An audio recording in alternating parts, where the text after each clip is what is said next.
strength of your feelings overthrowing. What's up, y'all? Welcome back to the Underestimated Podcast. It's your host, Jeremy. We're back with another episode.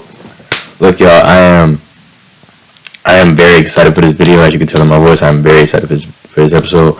I have not been this excited for an episode in quite some time. I'm always excited, but just something about this one. Maybe just because of the way I have it envisioned in my head of how it's going to go. But I am really ecstatic for this one. So, if you haven't been tuned in to other previous 24 episodes, you most certainly, I guarantee you, do not want to miss this one. So stay tuned. So this is episode 25. This is episode 25. That's kind of crazy. I started this podcast back in, June? A little bit later on in June of 2023. And we have really made numbers since. I am definitely the type to celebrate small wins, so views or subscribers doesn't really affect me that much, because as long as I know that I am touching at least one of you out there in the world, it really does something for my heart, and what keeps me motivated to do more. Like, I saw the numbers that came out as a result of the 24th episode, and that was like, wow, that's really what made me get up and was ready to hit the ground running on episode 25. And I'm honestly, like I said in the beginning of this, projecting this episode to be my best one yet, because I'm trying to get into more of my editing skills. Like y'all know, I don't have a team. It's just me. It's all, everything y'all see is strictly done by me. So obviously I have some resources that I can reach out to that, better assist me with putting out better content for you all, but at the end of the day, it's all going to be done and produced by me. Until later on down the line, when things get, differentiated, and then, other things can be set in place to where I may have a team that can, settle and handle other areas for me. But as of now, everything that you will see is done by me. And as you can see, I kind of did a little bit more of my editing. Kind of got a little bit more deep into my editing repertoire this episode, as you can see. Or as you will see in the video. So let's jump into it. Before I get into this, I want to say thank y'all for everything that y'all have done for me and given me throughout these first 25 episodes. We are a quarter into episodes from 100, 25. And it's been a long ride, had a lot of ups and downs, but it's great. I love doing this. Having an impact on the sports world without playing it is just something that's extremely beneficial and rewarding to me. And it's just what I love to do, and I just feel like that's just what I'm meant to do, And so thank you. All love from me, of course. Thank you. So as we know, the college football season has just wrapped up, as the Michigan Wolverines beat the Washington Huskies, as the Wolverines, basically torched the Huskies 34-13 in the college football national championship. And also, we are getting ready as soon as tomorrow, actually, to getting ready to partake in the NFL's playoffs starting tomorrow with the wild card games. So, that playoff football spirit is still, kind of in the air for at least the next month and a half or so. So, y'all know, as I said, I'm still kind of playing catch up just a tad bit. I got a bunch of thumbnails that are in my camera roll, and I'm just trying to put videos toward them now, which is what I'm still doing now. But it's funny how, that football spirit is still in the air, and I'm here with a football video. Or episode, rather. So, the backstory behind this episode. I don't know if y'all have seen it or not. I personally actually haven't seen it. I believe it's in my Netflix watch list, but I haven't given myself the opportunity to actually sit and watch it yet, but I will definitely get to it eventually. Netflix released a documentary about Johnny Manziel, basically him working his way out of the NFL, called Untold Johnny Football. Like I said, I haven't seen it, so if you have seen it, or well, I'm recommending you to go watch. Give me your thoughts in the comments or whatever. Let me know what you think. I'm sure it's gonna be great. It made me think, like, Johnny Manziel had one of the most misfortunate NFL careers in NFL history. And then I was like, my brain was just to start at the flow. I was like, why not make an episode about the top 5 most misfortunate careers in NFL history? And so now I started thinking some more, and then put an episode together. Now, I wasn't gonna do this.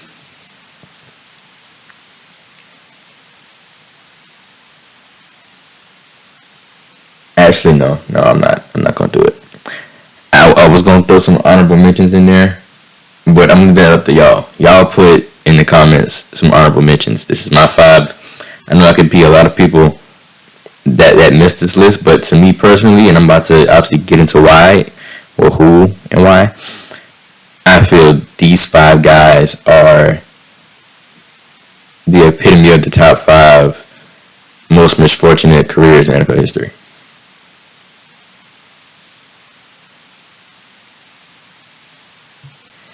Coming in at number 5, the one and only lone running back on this list, who played for the Los Angeles Rams and also had a tenure with the Atlanta Falcons, Todd Gurley II.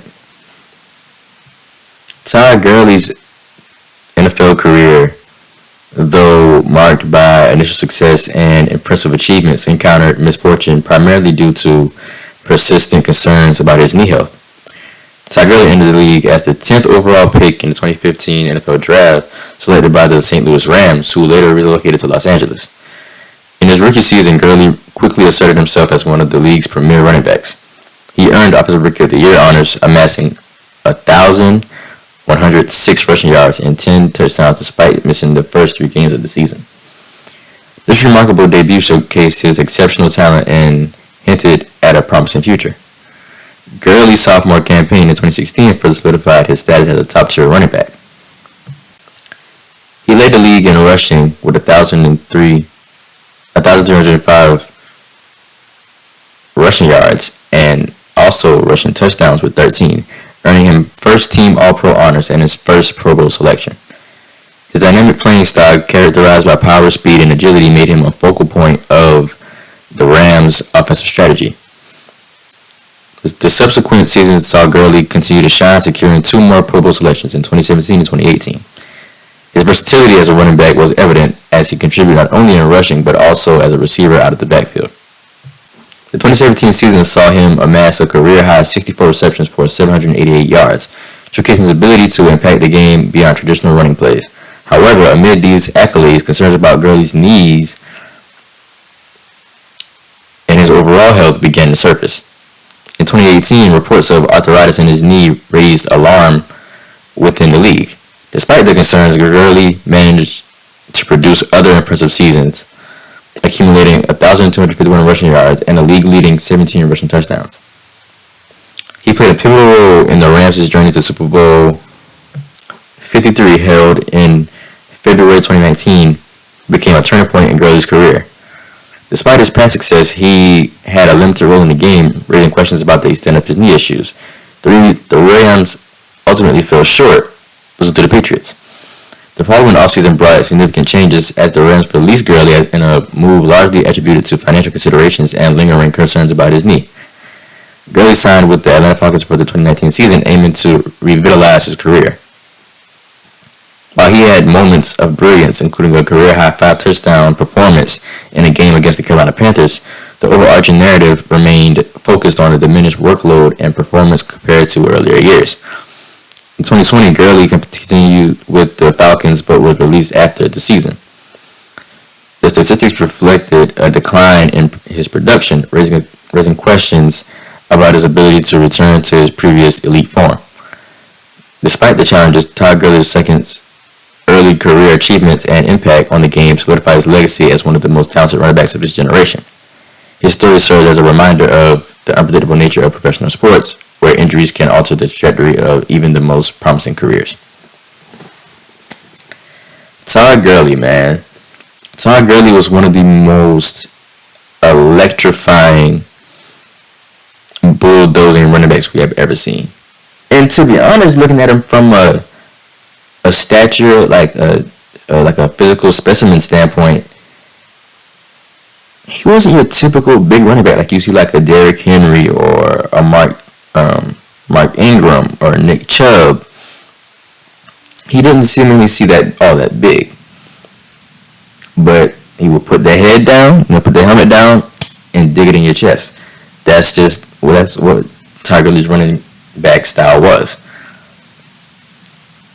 And there was a certain time back in 2017 where Todd Gurley was even considered as a legitimate MVP candidate,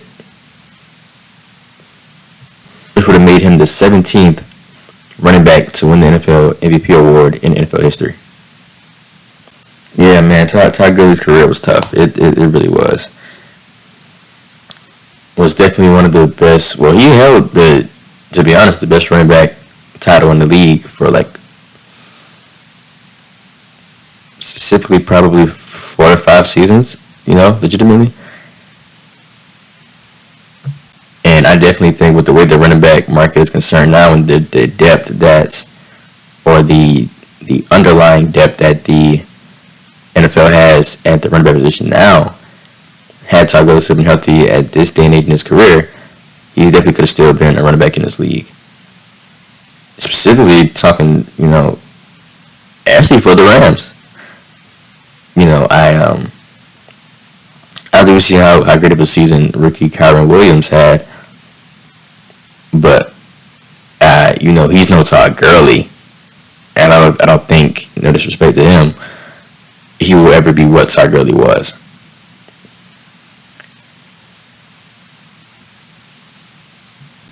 And that is why I have him as the number 5 player on this list with the top 5 most misfortunate careers in NFL history. Transitioning into number 4 on this list, I have Indianapolis Colts quarterback Andrew Luck. Andrew Luck's NFL journey began with the immense promise. He was selected as the first overall pick by the Indianapolis Colts in the 2012 NFL Draft. The expectations were high, and Luck quickly justified the hype surrounding him. In his rookie season, he led the Colts to an impressive turnaround, taking them from what was a 2-14 record the previous year to an 11-5 record and a playoff berth. Luck's rookie campaign was remarkable, not only for team success, but also for individual achievements. He set rookie records for passing yards with 4,374 and touchdowns with 23, earning him a Pro Bowl selection. This immediate impact established Luck as the Colts' franchise quarterback, and he continued to build on this foundation in the following seasons. The 2013 and 2014 seasons saw Luck guide the Colts to the playoffs, further solidifying his reputation as one of the league's rising stars. He earned Pro Bowl selections in each of his first 3 seasons, showcasing his ability to lead the team and put up impressive numbers. His combination of arm strength, intelligence, and athleticism made him a formidable force on the field. However, the narrative took a turn during the 2015 season when Luck faced a series of injuries that hampered both his performance and the team's fortunes. A lacerated kidney and a torn abdominal muscle forced them to miss several games, exposing the team's vulnerability without their star quarterback. The Colts finished the season with an 8-8 record, missing the playoffs for the first time in Luck's career. Despite the setbacks, Luck displayed resilience and returned into 2016 with a vengeance. He led the Colts back to the playoffs with an 8-7 record, showcasing his ability to bounce back from adversity. The 2016 season also marked Luck's fourth Pro Bowl selection. However, the injuries woes persisted, and the 2017 season proved to be a turning point. A lingering shoulder issue led to surgery, forcing Luck to miss the entire season. The absence of their star quarterback had a profound impact as the Colts struggled to a 4-12 record. This marked the beginning of a challenging chapter for Luck as the recovery process extended beyond the initial timeline. The prolonged rehabilitation took a toll on Luck both physically and mentally. The uncertainty surrounding his return and the toll on his body prompted a difficult decision. In a surprising move, Luck announced his retirement from the NFL in August 2019 at the age of 29. The decision was influenced by the desire for a better quality of life and the toll that injuries had taken a toll on his joy for the game. Luck's retirement left a void in the Colts' roster and the league as a whole. The premature end to a career that began with such promise was a reminder of physical demands of a professional football player. Despite the challenges, Luck's impact on the game and the Colts cannot be overlooked. His 171 career touchdown passes ranked third in Colts history, and he left an indelible mark on the franchise. While injuries and the decision to retire added a layer of misfortune to Andrew Luck's NFL career, his legacy remains as one of the most talented quarterbacks who, in his prime, had the potential to reshape the landscape of the league. His story serves as a poignant reminder of the complexities and the uncertainties that come with a career in professional sports. Andrew Luck.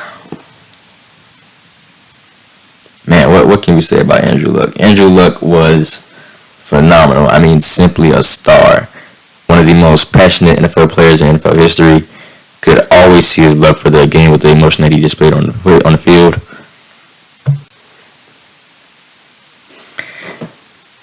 You know, the Colts provided us with one of the best 1-2 punches back, about 5-10 years ago with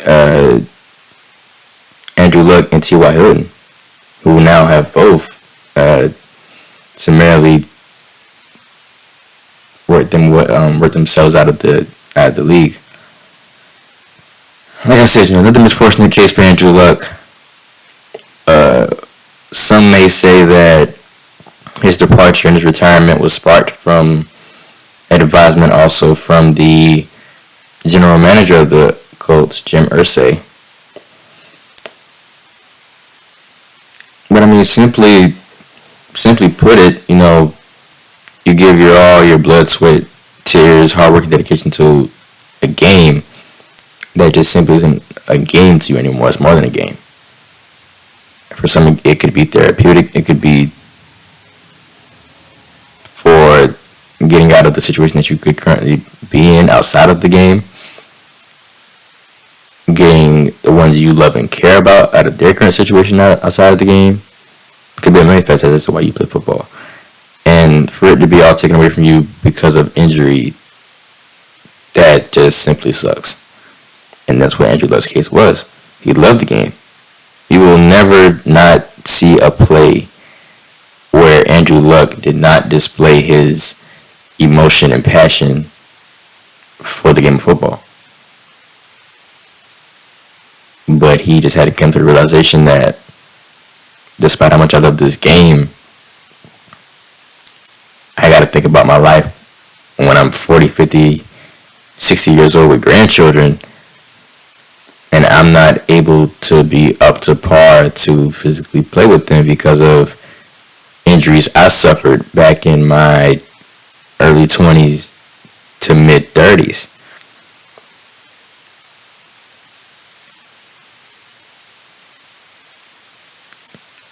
And that's just what ultimately sparked his retirement.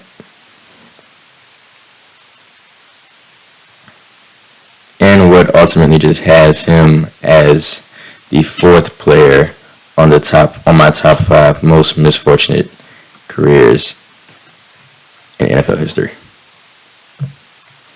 Now let's transition into number 3 on the top 5 most misfortunate careers in NFL history. My specific edition. This one's going to be a very skeptical one because it's just a lot of things outside of the game of football that surrounds this particular individual. And if you hadn't guessed, just probably simply saying that, it is no other than San Francisco 49ers quarterback Colin Kaepernick. Also, before I say anything, piggybacking on what I said earlier about the Johnny Manziel Netflix documentary, there is a short limited series also on Netflix. I think it's called either Colin Kaepernick Black and White or just Colin Black and White. I have watched that. That is really, really good. It just kind of gets into really just an overview of the course of Colin Kaepernick's life from the time he was born and adopted by a Caucasian family to now him basically trying to work his way back into the NFL after all this controversial stuff that he'd done in the midst of his NFL career. It's really, really good. I actually I liked it. This was really, really good.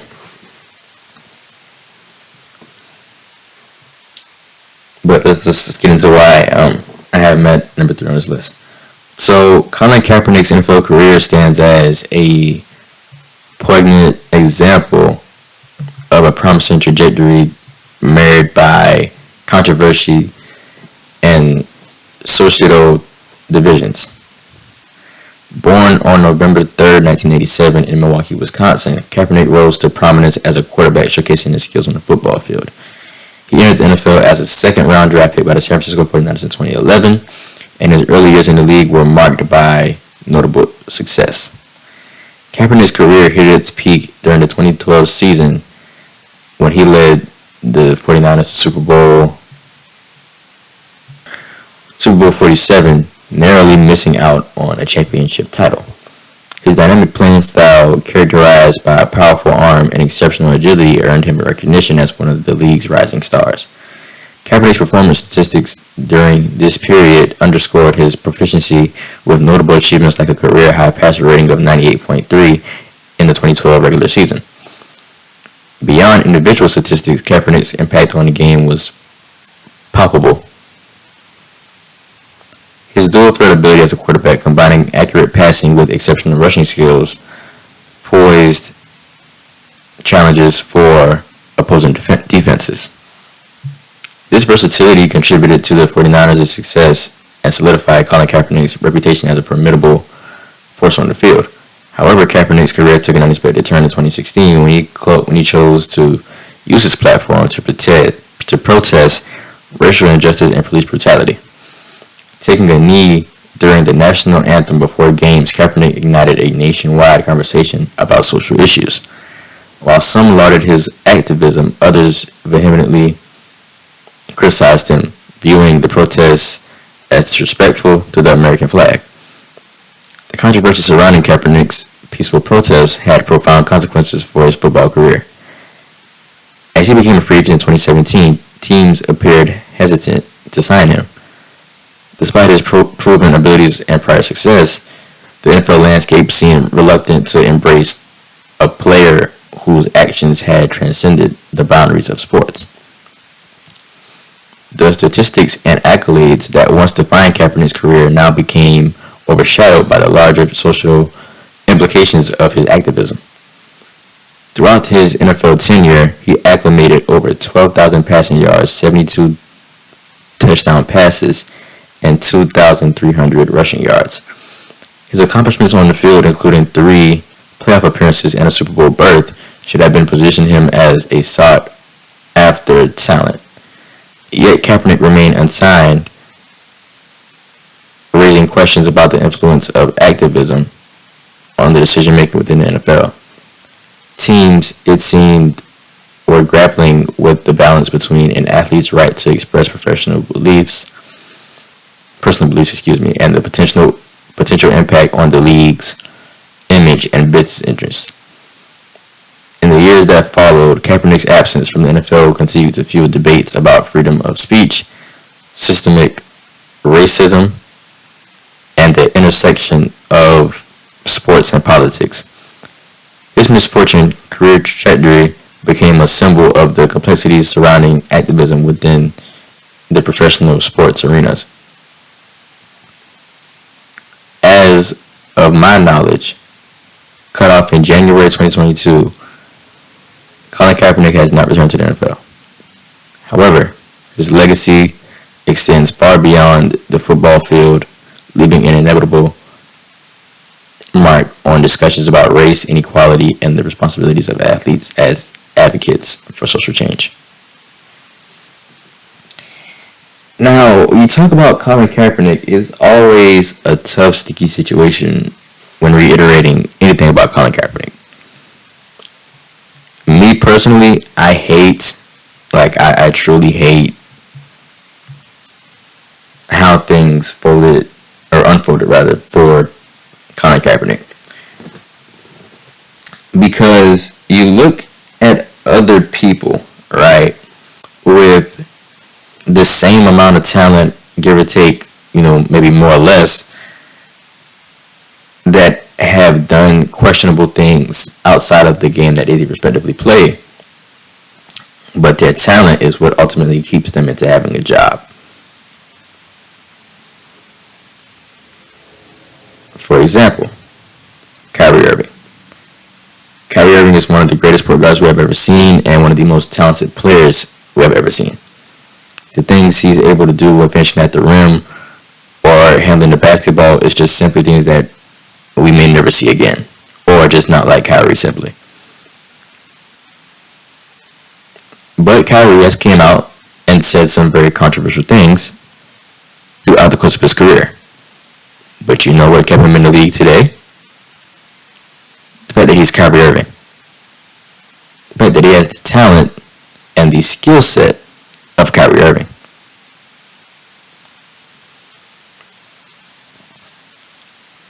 He said things like the earth was flat, and he's made a bunch of religious beliefs, which, just like any other human, which he is entitled to. You are entitled to your own opinions, your own beliefs. Those are what defines you as who you are. You should always be unapologetically you, regardless of who may or may not like it. That's on them. That's nothing to do with you. You are you for a reason, and God is going to love you unconditionally regardless.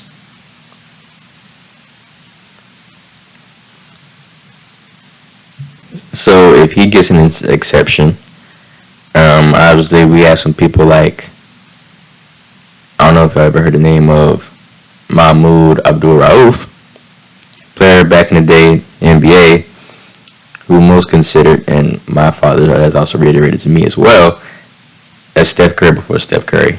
His name was originally Chris Jackson, and if I'm not mistaken, he took up a lifestyle as a Muslim and then changed his name to Mahmoud Abdul-Rauf. I can name others. I can just work my way down the list.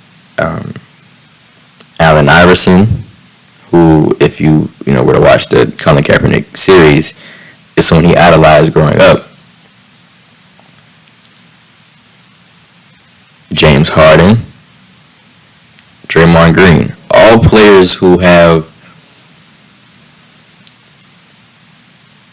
differentiated from the average athlete, but simply because of their talent, still have jobs.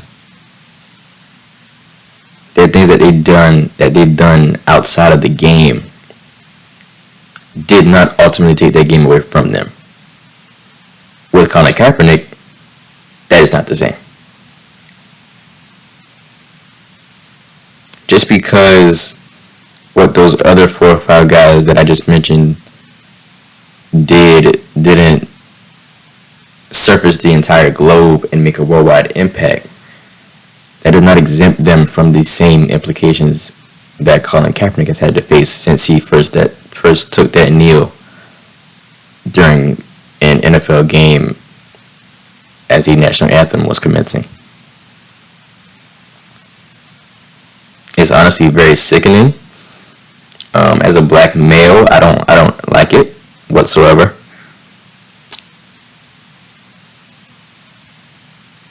But it will always bring a greater sense of appreciation for me that I will always have for Colin Kaepernick. Definitely was one of my favorite quarterbacks growing up. I actually have a jersey, a custom Seahawks jersey, with my last name and the number 7 on the back of it. I'm not really sure if it was because of Colin Kaepernick or if it was my 7th birthday. But, either way, at that time, Colin Kaepernick was still one of my favorite quarterbacks at the time, at that age.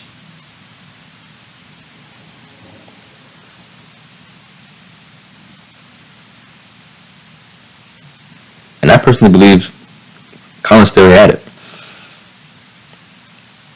I just really hope.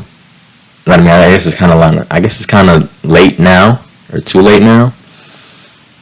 But I'm still really, really hopeful that he gets another shot, even if it's like the XFL. I hope he gets his shot. Because a guy like you, like Johnny Manziel probably won't ever suit up in an NFL uniform again, but he's doing numbers in the XFL. So why can't Colin Kaepernick?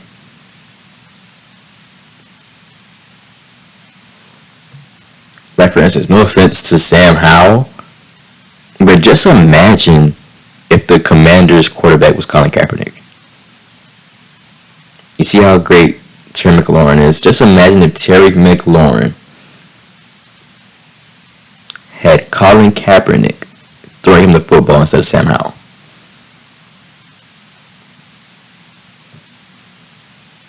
With the coach like Ron Rivera, with Brian Robinson, with Antonio Gibson, with Curtis Samuel, with Logan Thomas. I mean, that would be a completely different offense.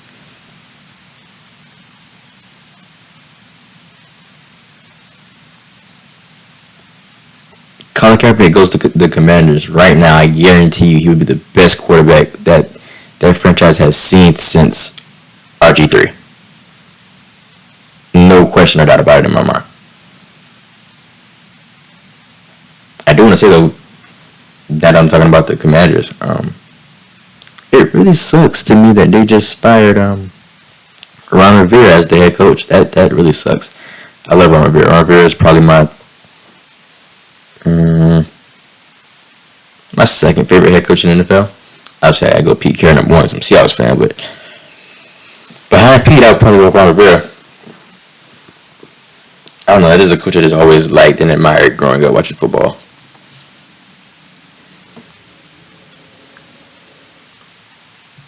But yeah, the Commanders could definitely take on Colin Kaepernick right now. Colin Kaepernick could go to the Commanders. Obviously, the Titans have some quarterback uncertainties.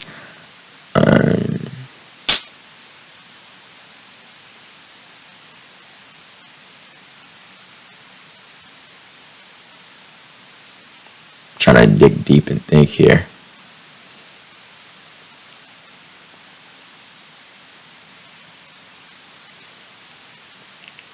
But I mean, even as a backup, like Colin would be he could start for a couple of teams. Okay, maybe even like the Steelers. He could start for the Steelers as well. That's me just thinking more. But just imagine that Colin is your backup. Like your number one guy goes down, but you can sleep easily at night because Colin Kaepernick is your backup quarterback. And if I remember correctly, he said, he believes he still has the talent to be a starting quarterback, but he would not mind being a backup. So let him be one. I love Geno Smith and I love Drew Lock, but I wouldn't mind Colin Kaepernick as well. to be honest, I don't know what our quarterback situation looks like, but like we really have some uncertainties there as well.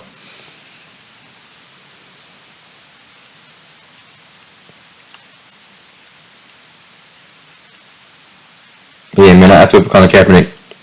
I really hope he gets another shot. Props to Dwayne Johnson for even giving him an opportunity to, be in discussions with being a part of the XFL and playing for them. But yeah, that's who I have as the third player on my top 5 most misfortunate NFL careers in NFL history. But now let's move on and transition into who I have as the number 2 guy on the list for my top 5 most misfortunate careers in NFL history. Now this is a name that you have heard me reference and mention pretty much quite a bit throughout the course of this episode. And it is no other than Cleveland Browns former quarterback and current quarterback in the XFL for the FCF Zappers, no other than Mr. Johnny Football, Johnny Manziel.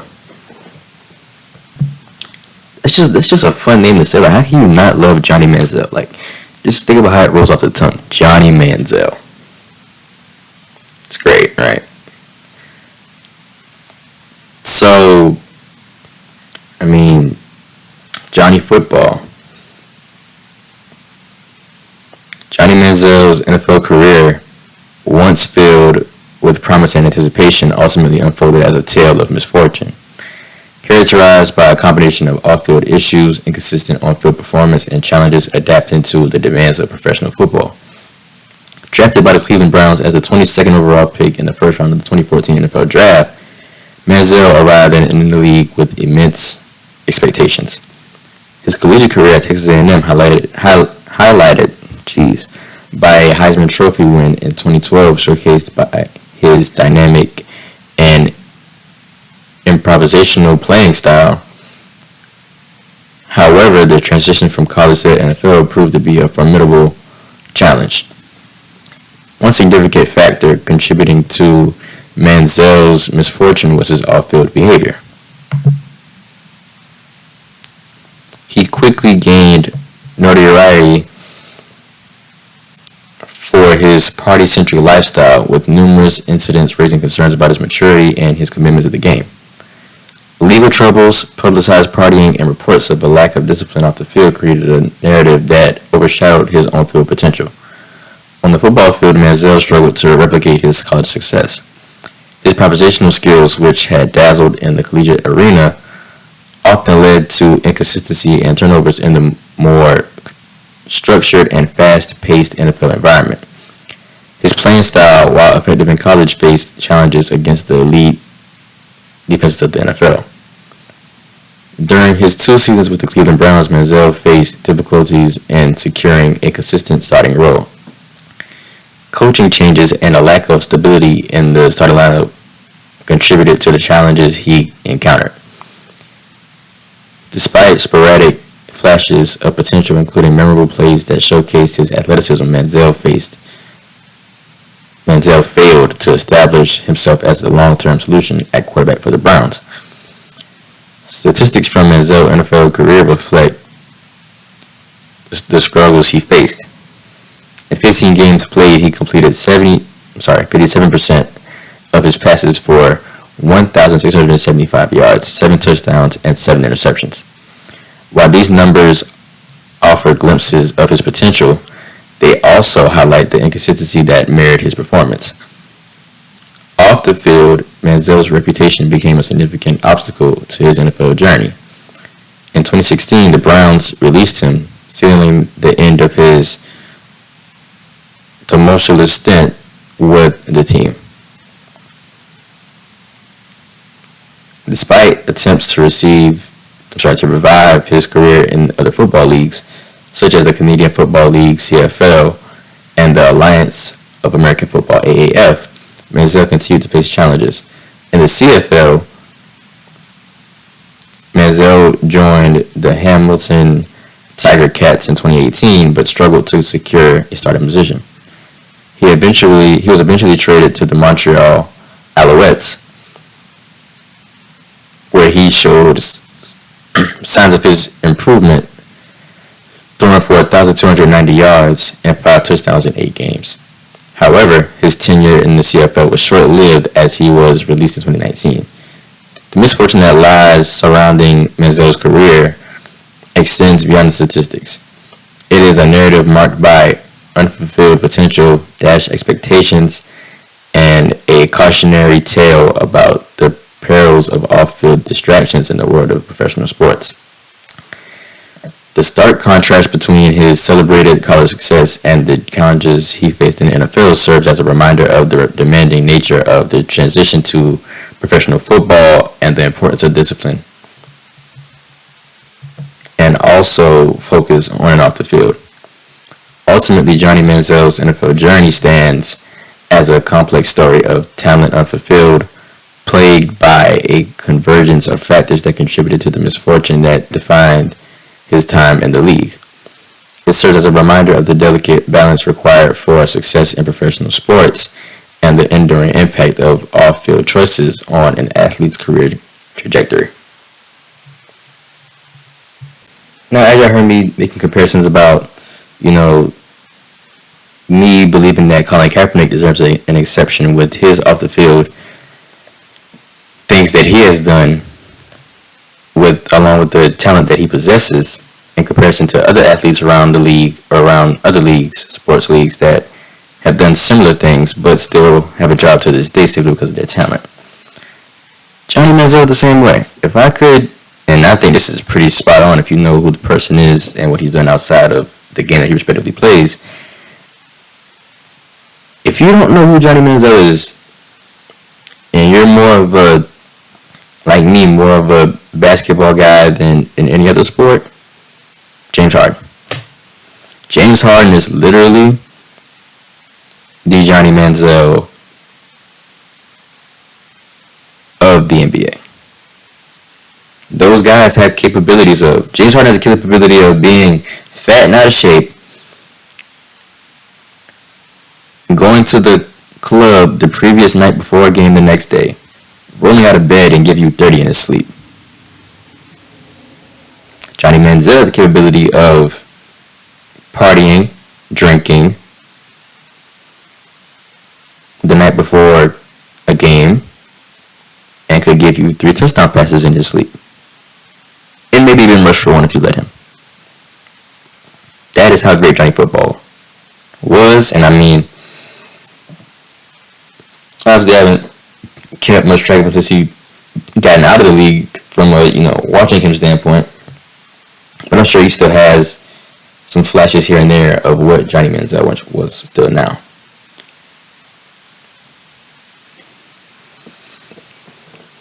It's tough. It's misfortunate. I think. Excuse me. When I saw the trailer for Untold Johnny Football on Netflix, it seemed as if like drugs and drinking and partying just kind of was the downfall of his career in totality. And it just simply goes to show you not everyone can handle money and fame. You may have the talent to be granted with money and fame. That doesn't simply mean you can handle it. That's just simply the case with Johnny Manziel.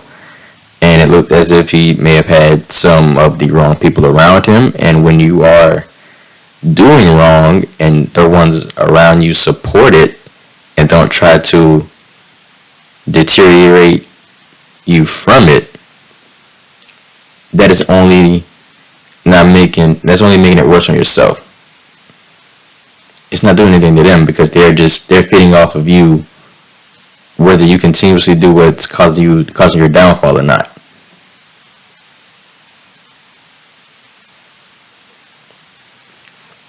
Because they're simply just loving what you do for them, which is just a love that a lot of people possess in this world, athlete or not.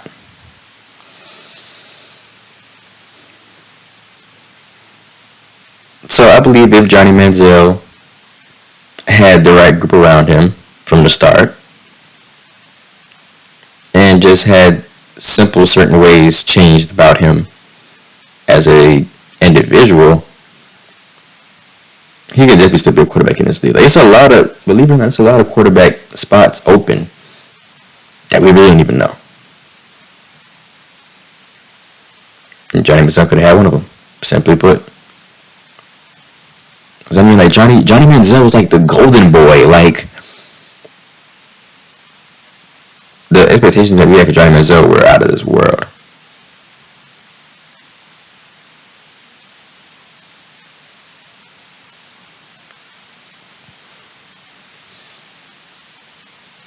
And all just because of silly, childish, stupid mistakes. He will more than likely never be able to suit up in an NFL game ever again for another NFL organization. And that sucks. I mean, I'm glad he still gets to play the game of football, but there's no other league of football that has come close in comparison to the NFL. You get the best of the best competition in the NFL. Even if you're in a league that has washed NFL players within it, still will not get the level of competition week in and week out that you would receive as being a part of the NFL. And now Johnny Manziel misses out on that opportunity potentially forever. And it honestly sucks, man. I just love Johnny Manziel. Another one of my favorite quarterbacks coming up. It was just him as a person, man. Johnny Manziel's personality is just great. He's a fun guy, always having a good time. But also, I think I saw where he was suffering, with mental health. And now, with me, kind of battling with mental health throughout the course of some years, I definitely understand mental health now more than ever. And I definitely feel for these athletes because there is so much pressure that comes with being an athlete in the professional level. And, all of that could have just overwhelmed Johnny Manziel with him being projected that high. Like, he was the 22nd pick of his draft class. But it's, like, safe to say that he, was treated and portrayed as the first overall pick. That's just how great Johnny Manziel was. And how great of a person he was.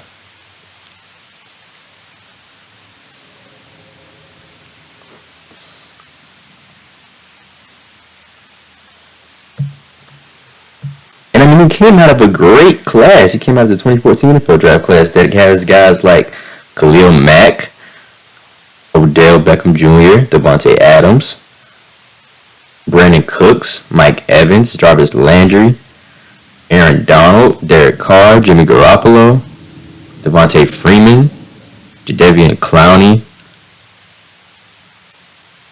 Taylor Lewin, Eric Ebron, CJ Mosley, Zach Martin, Ryan Shazier, HaHa Clinton Dix, Jason Verrett, Kelvin Benjamin. I mean, a lot of household names in this draft class. Teddy Bridgewater. And a lot of those guys still playing at a high level to this day. And Johnny Manziel could have been one of those people as well.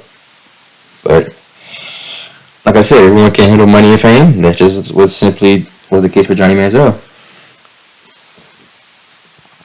And that is just what ultimately boils down as to me having him as the second most misfortunate career in all of the history of the NFL. Now, I know you're probably thinking, who could I possibly have at number one? To me, I already knew the five that I had when I was thinking about, okay, well, if I do a top five most misfortunate careers and for history, who's there? Then I had the five, and I just had to rank them. And this guy, in my mind, without a doubt, was a surefire number one. I don't see how you could, not go against him. I mean, how you could go against him, actually.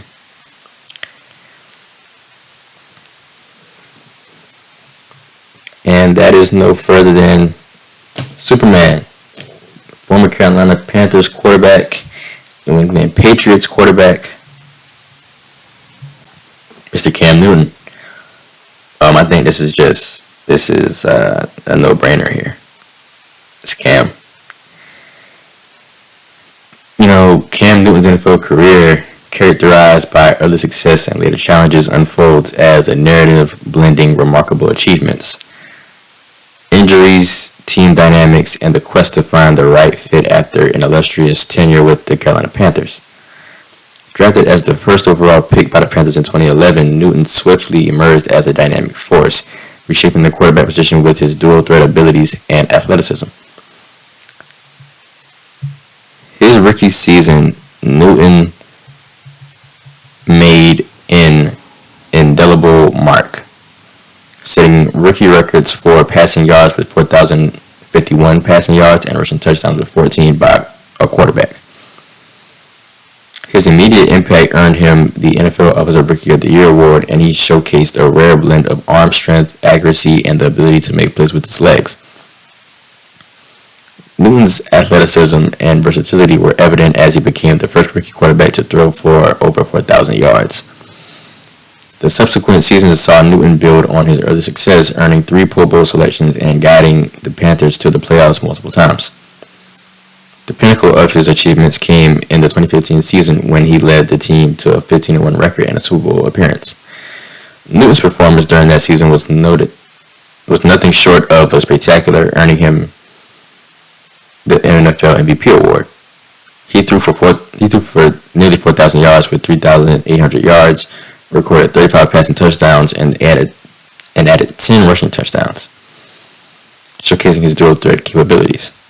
Despite falling short in Super Bowl 50 against the Denver Broncos, Newton's MVP season left an enduring impact.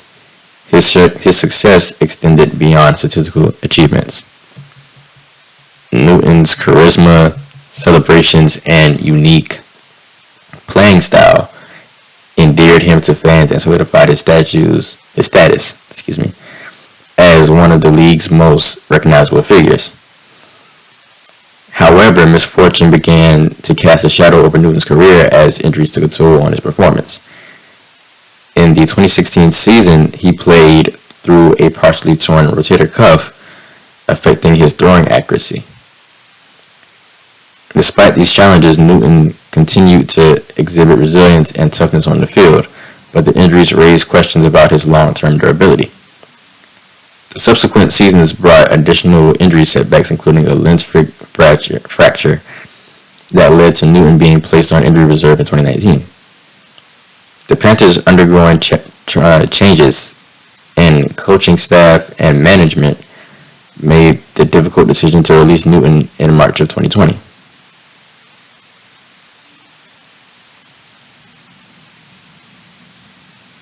The timing, coupled with onset of the COVID-19 pandemic, created unprecedented challenges for Newton's search for a new team.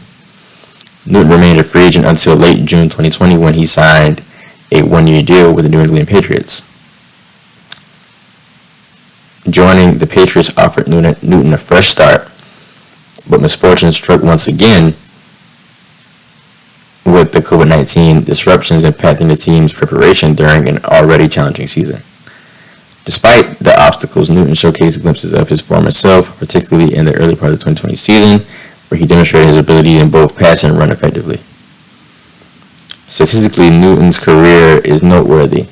In his 9 seasons with the Panthers, he threw for 29,000 yards, recorded 182 passing touchdowns, and rushed for 4,806 yards with 58 rushing touchdowns.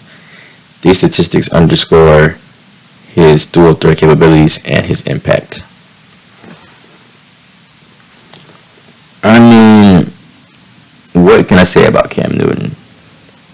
As a black male, one of my favorite quarterbacks to watch growing up. I mean, he just made the game so much fun. So it doesn't like watching Cam run into that end zone and doing a somersault and then standing up and doing the Superman celebration, or when the dab was still a hot thing. He was doing the dab and was hitting the folks, and Cam just made the game so much fun. You just didn't want to see his ability. You wanted to see the way he plays the game and the joy and passion and dedication he brings toward the game. He was just every kid's favorite quarterback growing up, around that time.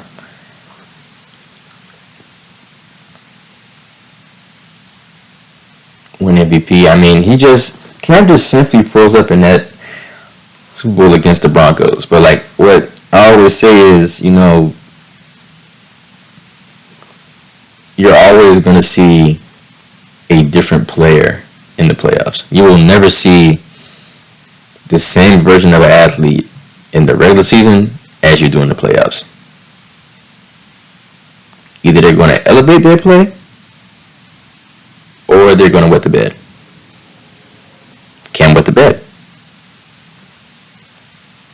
Fumbled on numerous occasions. I believe he may have thrown a pick or two. Obviously, he was playing against one of the greatest quarterbacks to ever, lift up the cleats in Peyton Manning. But Cam got him there, so he could have finished the job. But, once again, made his career misfortunate.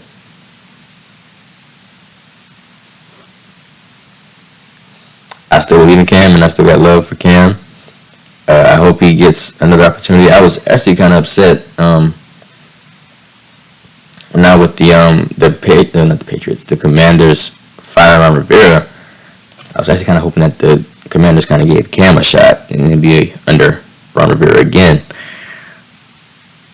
But unfortunately, that just didn't happen. Because now they both are in need of a job at the moment. So that's how that unfolded. But it's simply, I think this just goes to be unspoken. It don't need to be explained. MVP, could have been a Super Bowl champion. One of the most electrifying guys. We look at guys like Josh Allen, and that's basically the Caucasian Cam Newton. With that size and ability to run with the ball and have an arm like they both do, it's very similar. But, you got to be able to take those hits for, longevity purposes. And Cam, had to suffer those. Still doesn't take away from the great talent that he just is. But that is going to wrap up today's episode of the Underestimated Podcast. Episode 25. Can't believe it's 25 in. Feels great. Thank you all for the support. Like I said, I intend on this being my best video yet, episode yet, so I hope that feels the same way to you all as well. But I am going to go ahead and edit this video and get it out for y'all. Obviously, the Spotify version will be a little quicker because that's just simply audio only, but obviously I have to form a video to put out to YouTube. So yeah, y'all won't see me until next Friday. I got an interview coming up with a special guest. Not revealing the dish yet. I probably will reveal in a couple of days as we are approaching that day. Like I said, I wanted to implement interviews and the whole nine basically into the podcast this year. So just goes to be on notice, right? What I probably will do, since y'all won't hear from me Monday and Wednesday, I'll probably record episodes that's in my camera that doesn't have videos to them yet, and I will just save them until after the interview comes out for episode 26. So I'm gonna have 27 and 28 recorded before 26, but you will still see them after 26, if that makes sense. Okay, that's probably what I'm gonna end up doing. No promises, but that's what I have in mind to do now. So I won't be so far behind when I could have been, doing something, But that's it. I'm not gonna keep on any longer. Y'all have a great rest of your Friday. Always remember, don't underestimate I appreciate all the love and support that y'all have given me thus far. Let's keep it going. Let's keep going up. And all love from me. And without further ado, I'm gone.